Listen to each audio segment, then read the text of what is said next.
Hey, I'm Slash, and you're watching me on Moshcam.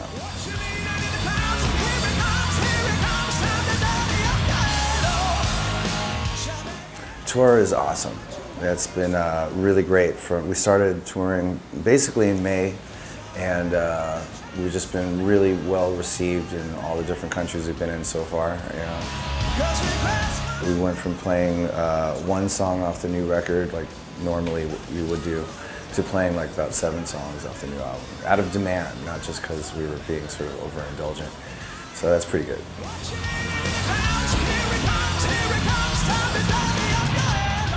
Well, I mean, we play, I mean, Halos, most of the songs are great live, but Halos particularly, you know, a lot of fun. It's got a good energy to it. There's a song called No More Heroes that seems to be really popular. And, we just started doing a song called Crazy Life, which is going over great. And so, and we keep picking new songs and adding them in and seeing what happens.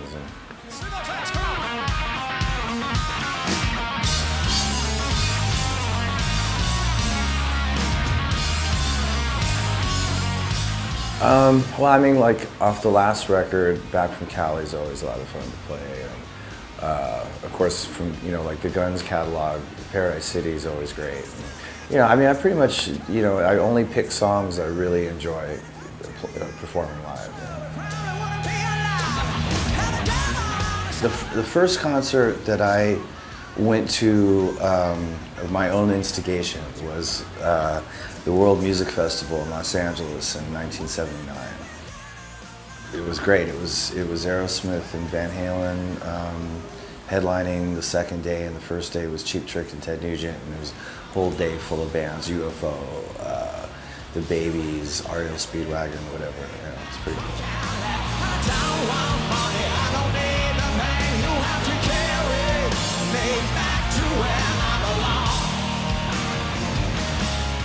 First show I ever played with one of my dad's friends at a place called Al's Bar in downtown Los Angeles doing Stones covers when I was about 15. That was my first real gig. We had a great show just a couple days ago. I mean, we've had a lot of really, really great shows. I'd hate to say that there was any one favorite. They're all, you know, when you have a great night, which is more often than not, then, you know, they're all your favorites at that point.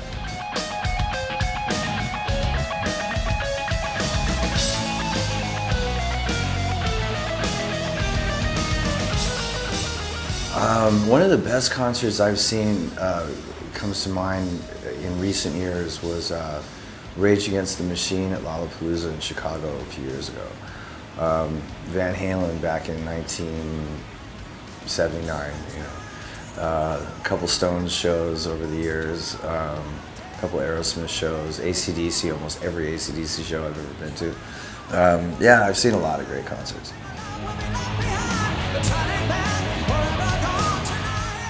There's no one venue that I'm, you know, in particular that I'm dying to play. There's certain cities and countries that I'd like to go to. We're playing India for the first time coming up next year. Hopefully playing South Africa, which I've been dying to play.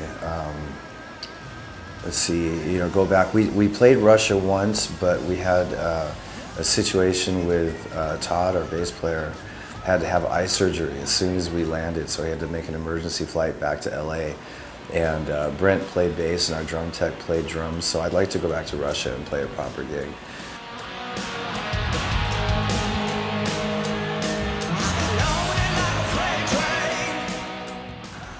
You know, I mean, the craziest fan moment that I've had recently, I'm not even sure if it was a fan or if it was like a hater. I'm not really. I had a guy jump on stage in Milan and almost tackle me, but one of our guys got him just as he got me, and they ended up falling off the stage, and my guitar started to go with him, but then I managed to get that back and finish the song.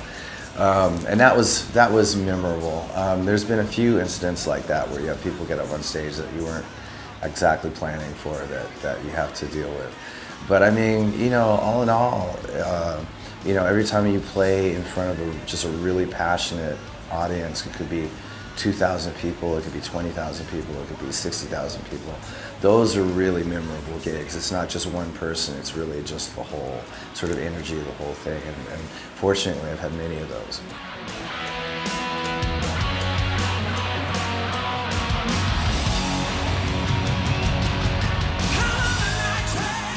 I'm pretty laid back, you know. I definitely don't go into a panic when somebody jumps on stage, but it definitely, you know, a lot rides on what their intentions are. You know, sometimes if somebody just runs up on stage, jumps on and jumps off, that's fine. You know, if they want to suddenly play my guitar, that's a little bit of an inconvenience for me. You know.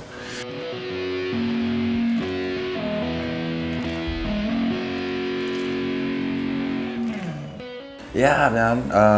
Yeah, it was great to receive. This was just the other day. We received a gold plaque for Apocalyptic Love, and then they said that we're gonna have a platinum one coming pretty soon. So, you know, that means that people are digging the record, and you know, it's always flattering to get.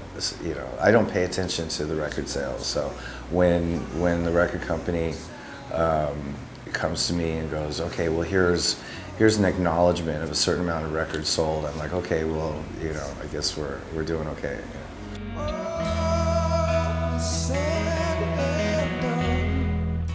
This album is just it's the first record that I've done with the Conspirators, you know, with Myles and Todd and Brent, and that was something that came together sort of magically at the tail end of my making my last record, which was my first solo record.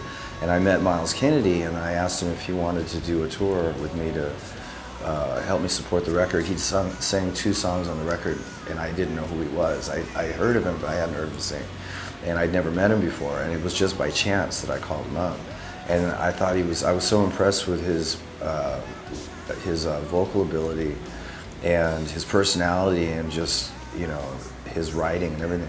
And so I asked him to do the tour, and he signed on to do it. And then I went out looking for drummers in Los Angeles, and I've met everybody in LA, and I somehow got diverted to meeting Brent in Las Vegas.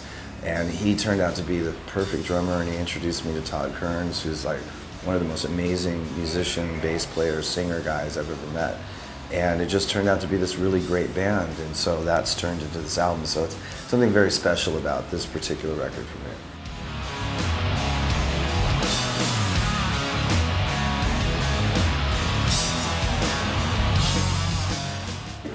No, I think the lineup's definitely locked. We go in, I'm starting to write material now for what will be another record down the line, and Myles is also an Alter Bridge, so I have to wait for an Alter Bridge cycle to happen. So I'll spend all that time just working up the music and sending him, you know, bits and pieces, see if he comes up with any lyrical ideas and so on. And then we'll reconvene and do a second album at some point, either next year or the year after. So where should I go to see? Well, I mean, my kids are 8 and 10, and they've been tinkering around with instruments for the last couple of years. They haven't settled. I mean, I think Cash, my youngest, is really into piano, and he plays really well by ear. So we'll see what that turns into, you know. And then London, my oldest, is going from bass, now he wants to play drums. And so, you know, they haven't turned, like when I started playing guitar, I was, 14 going on 15. I think it was this summer I turned 15. And I was hardcore, 24/7, you know, 7 days a week, 365 days a year, ever since. So I'm just sort of waiting to see if they make that kind of commitment, and then we'll take it from there.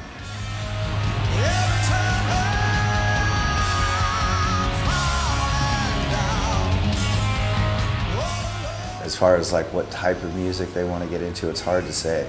They listen to basically what their parents listen to, which is, you know, anything from blues to heavy metal to, you know, the wife likes certain dance music and whatnot. So we'll see.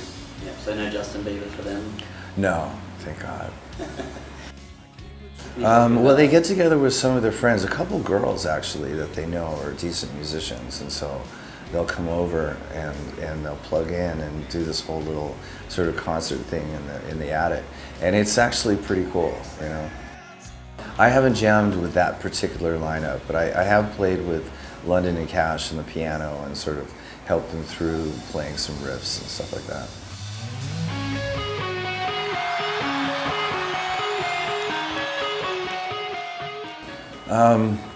No one particular story about recording. You know, the thing about picking stories and stuff is, for me, it's all just one big adventure. So it's all very interesting, and one thing leads into another. But the making of this record was a lot of fun because it was, for me, it was the first time I actually played live with the band and kept my guitar tracks, and that was a huge experience for me. But I mean, other than that, it was just we just had a really good time, just working together, and all that time that we spent in the studio was a lot of hard work, but everybody was really dedicated, and it was just a lot of fun.